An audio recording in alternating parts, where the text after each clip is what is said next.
Morning, friends of the channel. Hello. On this small bench, we have this, let's say, piece of furniture. We call it that just to be kind. Franco brought it here. He's recording. Aren't you going to say hello? Okay. So he would like to make it his record cabinet, so he will put a record player on it. He is a vinyl lover and his vinyl records.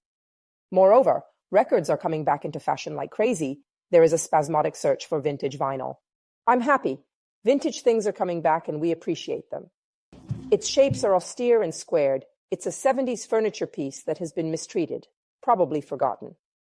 And Franco had it in the basement. But one day, passing by, he thought, this piece of furniture is not bad. Let's modernize it. He seized the opportunity. We bought some legs, which we will put underneath, some modern ones, that are of a particular iron. So it doesn't even have legs anymore, and we have to put them on from scratch.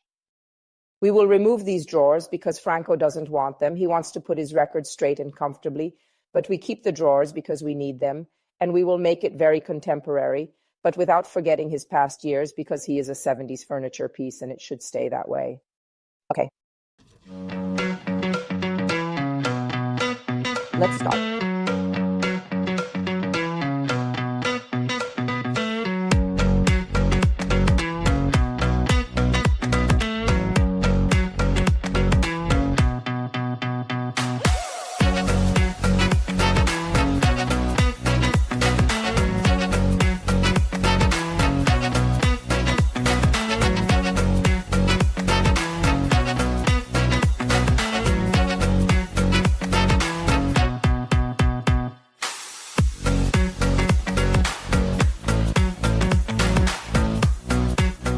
The drawers have been removed. Obviously, by removing them, we have an issue. There is the hole.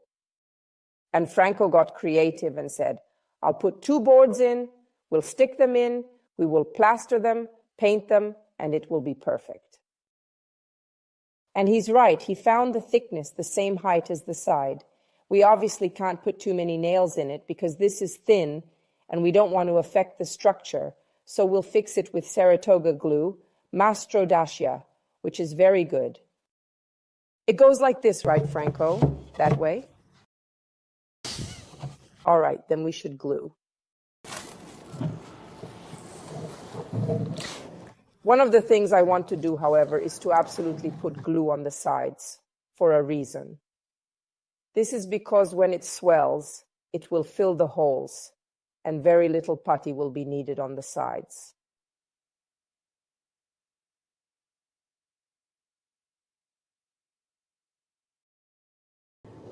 It's a good method. I am not overly concerned about its eventual outcome. Because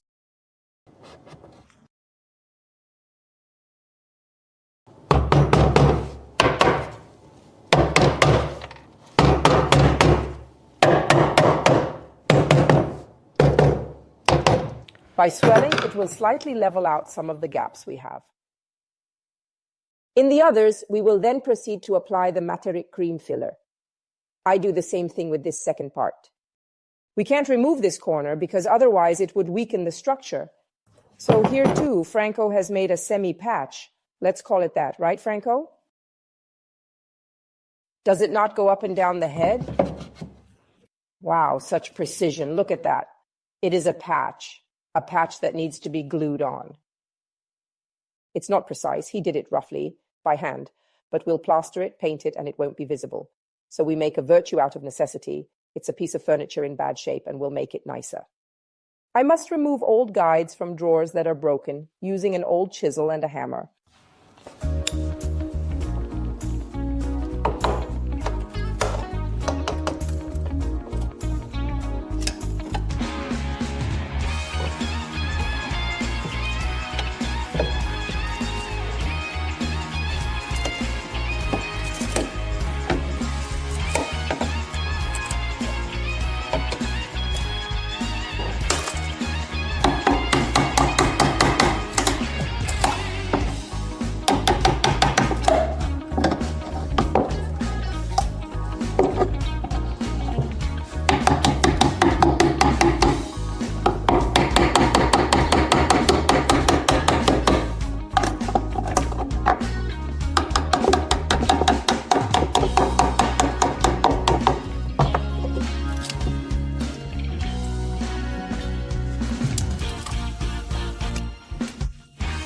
Emma does Eva with a highly wrung sponge.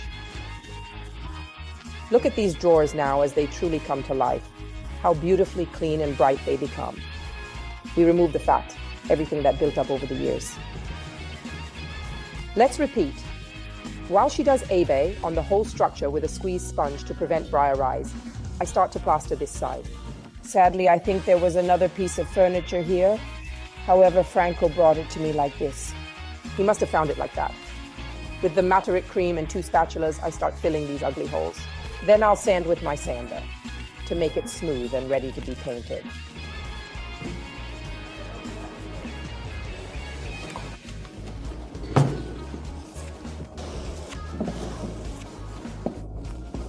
Obviously, this side is raw wood, so I do not do ABA because it is not dirty.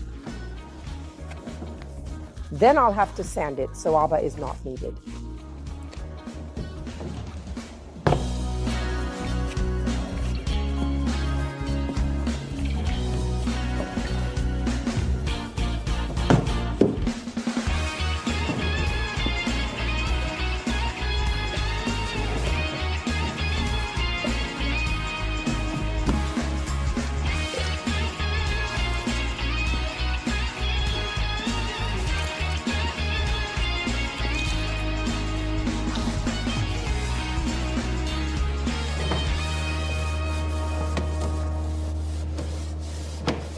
Franco wants these drawers like this, with the briarwood.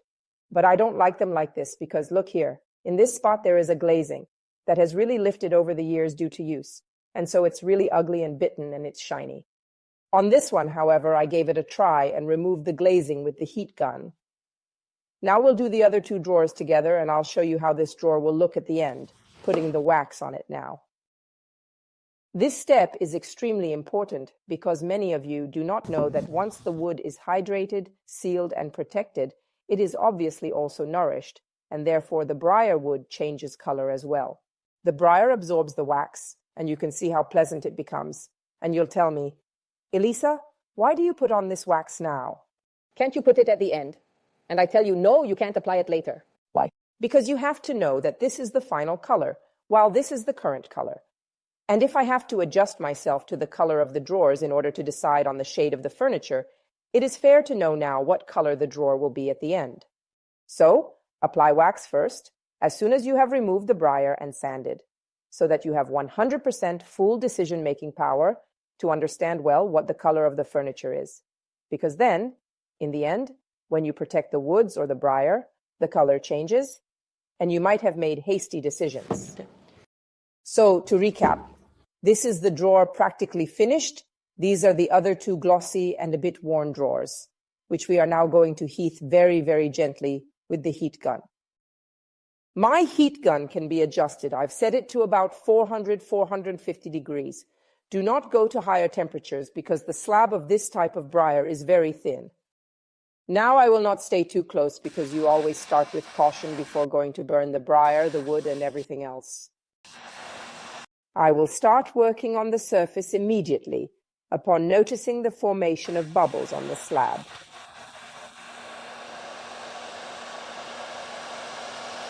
You can see that gradually bubbles are forming. What are the nature of these bubbles? They are nothing more than the slab that is coming off. Emma, please keep it tight so it doesn't fall off. Don't rush, take it easy. Warm up the support, do you see? One precaution is to have a good spatula, such as our Taffeta one, but it is important to avoid using spatulas with sharp corners. See how well it comes off? This is the color of the briar that has unfortunately been a little stained by the years, by negligence. Now we proceed slowly with the process of removing all of this layer, taking our time. Slow and steady wins the race. Better to set the temperature a little lower and take a little more time than to set a temperature like 600 degrees and burn it. Be cautious because it happens. Once you have burned the briar or the wood, you can no longer keep anything.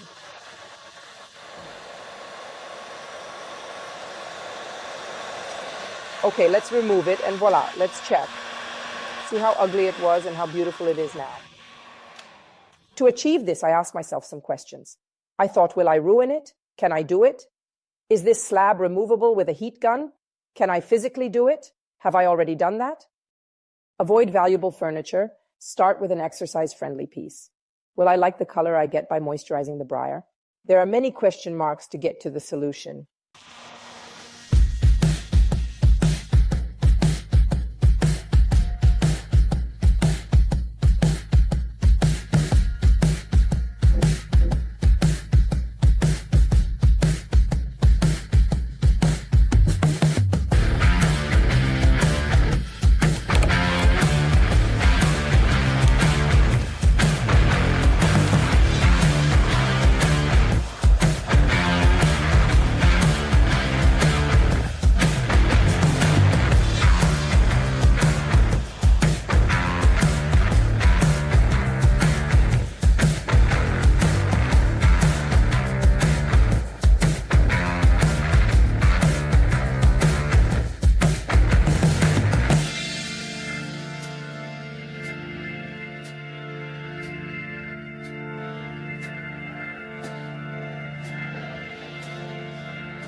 Everything is nice and dry.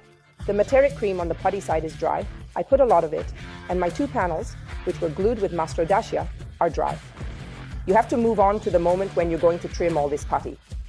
So on my Makita, I've put on a very coarse sandpaper, a 60, to take off the main residues.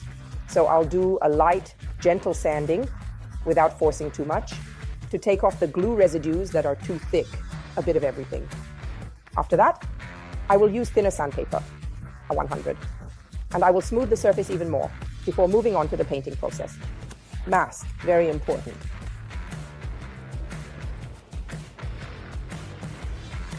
Paper 60 and I carry on sanding.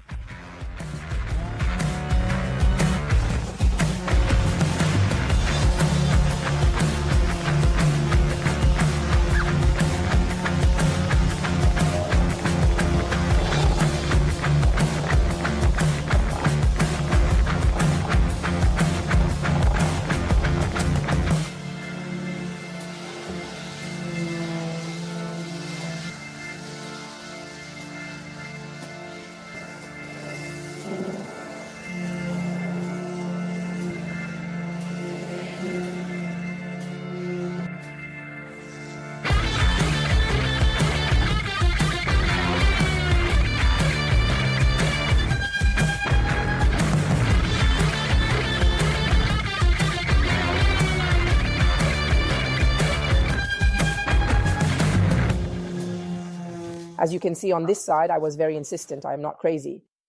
But since I had a 60 paper, it was easier to give this slight roundness. Let us repeat why, because you may have missed it. This piece of furniture has probably been sawn off. Here there was another piece. Who knows what they've done over the years? So on the other side, there is this very soft roundness. In this way, I try to replicate it on this side too. Here I have solid wood. Here I have the briar. It doesn't matter. Let's attempt. We'll paint it later anyway. Let's check if we were able to give A similar roundness and see how to touch up.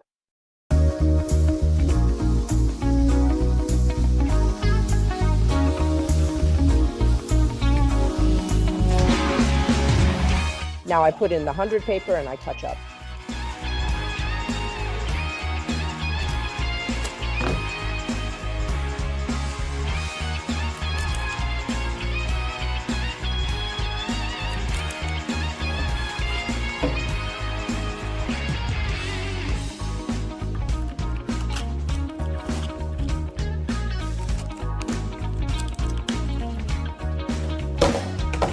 It is important to make a hole so the tank can vacuum a little.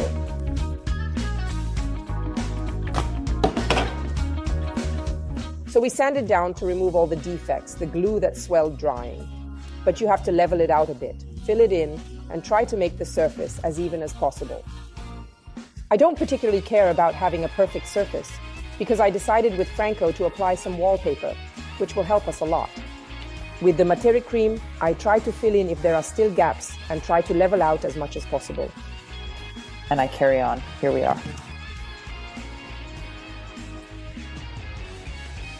I let some drip and now take it to where I need it.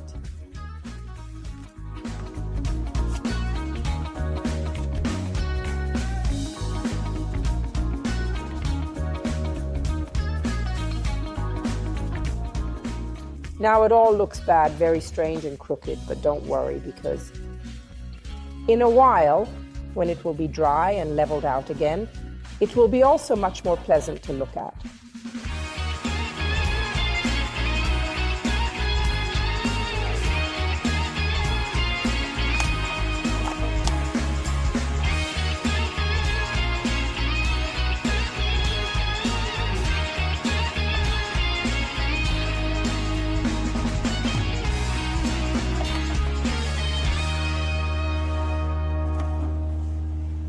The first coat of Materic Cream provided a beautiful, smooth surface. However, we still have some small grooves where there was a hole. With this straight iron spatula, smooth, I level perfectly. I always use the Materic Cream and apply the second coat. It is quite normal to level, to apply 2 coats of textured putty. This is not unusual, quite the contrary. Use this method because you will be much smoother and more precise. You see, like here,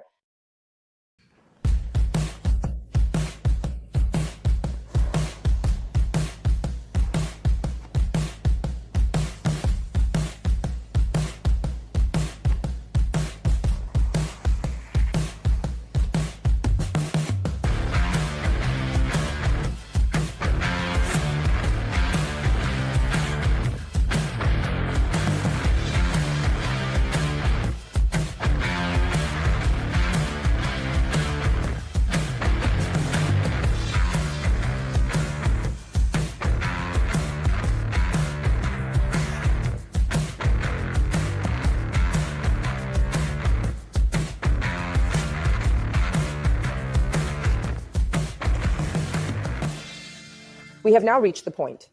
After finishing again, filling so that everything was nice and smooth, I sanded with a finer grit, a 120, and now I'm ready to start painting. We will use 2 colors today, so the first is Nuit Parisienne, and I bring together this entire structure. As you can see, I've removed the drawers to paint more easily, and I will do everything. This side, the top part, the other side, and the visible inner parts.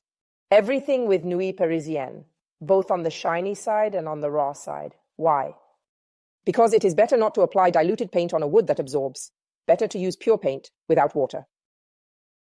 I use the Architetto brush to get into corners where I want. You will see that this furniture will look new.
After applying second coat of Nuit Parisienne, I diluted it by about 5% for better sliding.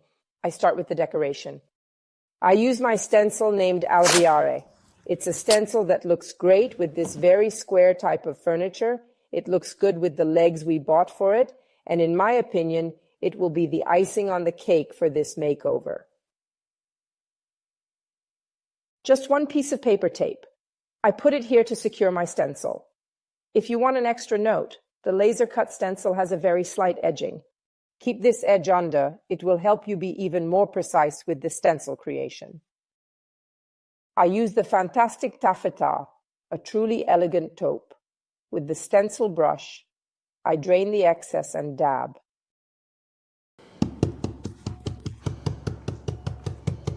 I can assure you that you will not anticipate such an outcome. Stunning. So, I must be very patient and go ahead and do it on the entire outer structure of the furniture. So I go on and cover my entire furniture.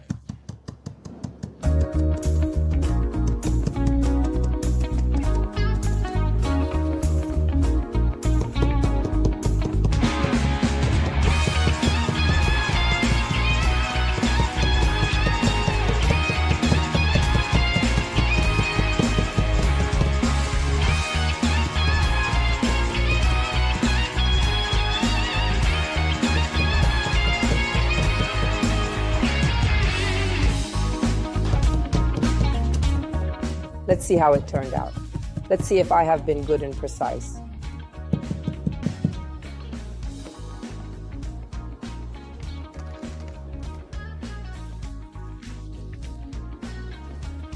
Beautiful. I keep repositioning it. It's a very smart stencil because it can be dried quickly with a hairdryer, and then you continue by repositioning the stencil in this way. And it is good because very little time is lost. So I dry and carry on.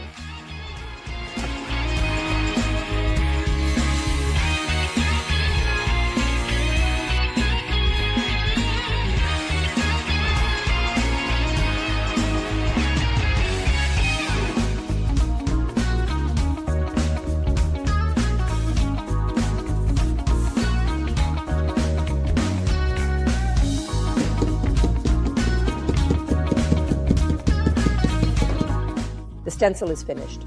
It took a little while. We spent about an hour, but it's beautiful.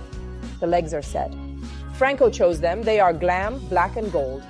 The drawers are here, but I don't like them because in my opinion, they need to be slightly more toned. I use my Noyer Foncé wax for this purpose. Please always stir it well because it separates a little. Now, you remember that we applied a veil of clear wax to the drawers after simply stripping the paint off, and now with a veil of Noyer Foncé wax, I will dye them. The final effect will be soft and delicate but bold.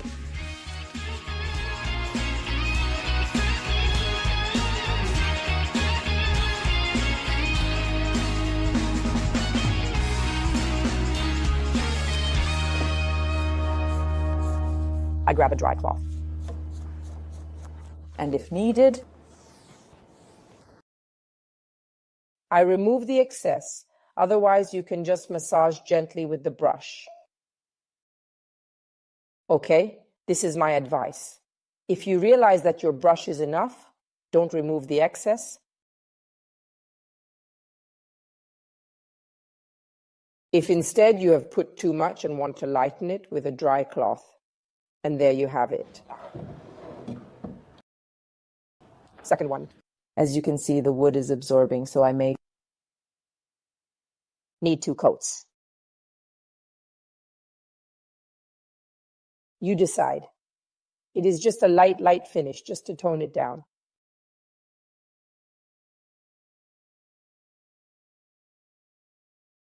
Since I have applied clear wax underneath, it is already sealed, so it absorbs less.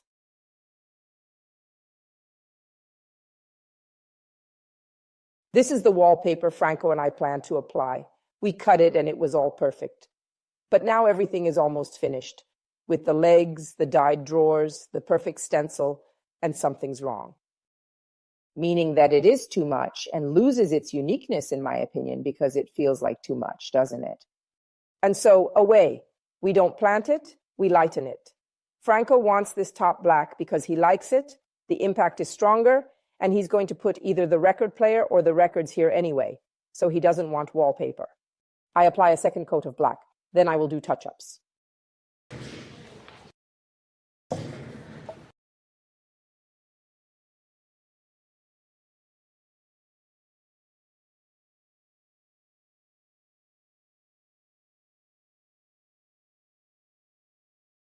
This makeover is finished, but first the protection. Then I'll show you how it looks in Franco's house. We will put it in his office and he will set it up, arrange it as he would like it, and I will show you how it looks. Protection first, though. Since he will put records here, he will use it, I opted. Or rather, he opted for the Satin Protective Paint, an evergreen. I use the King brush because I like it. And when having the protective paint slightly more diluted, it leaves a very velvety brush stroke. Actually, I diluted it a bit more, the 30%. Stunning. When the Nuit Parisienne meets the protective paint, it becomes the true black. You can see its true essence, and the result is really beautiful. See how it changes? It's very beautiful. I'm thrilled with this choice. The satin protective paint is the best option.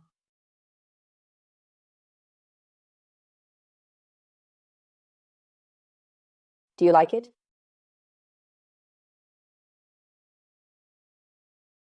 He is happy, so soon I'll show you how it looks at his place.